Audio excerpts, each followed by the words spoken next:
কিন্তু খবর নিয়ে দেখো অনেক আল্লাহর বান্দা জমিনের মধ্যে জিন্দা নাই। আগামী বছর বয়ান চলবে, হয়তো তুমিও থাকবা না, খবর আসবে আমিও থাকবো না। এই দুনিয়ায় চিরদিন থাকতে পারবে না রে যুবক। পাও দুটো আগাতে আমি তোর পায়ে ধরিয়ে কই আর নামাজ বাদ দিস না রে যুবক। আমি তোর পায়ে হাত রেখে বলি আর নামাজ কামাই দিও না রে যুবক ভাই। মা বাবার সাথে বেয়াদবি করিও না রে যুবক। শিক্ষকের সাথে আল্লাহওয়ালা আলেম ওলামাদের সাথে বেয়াদবি করিও না রে যুবক ভাই। ওরে যদি গুনাহ নিয়ে কবরে যাও, আল্লাহর নবীর কথা মিথ্যা না রে যুবক। ওই কবরে গেলে দুই পার্শ্বের মাটির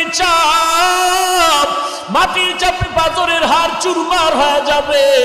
ওই অন্ধকার কবরে একটা নয়, দুইটা নয়, 70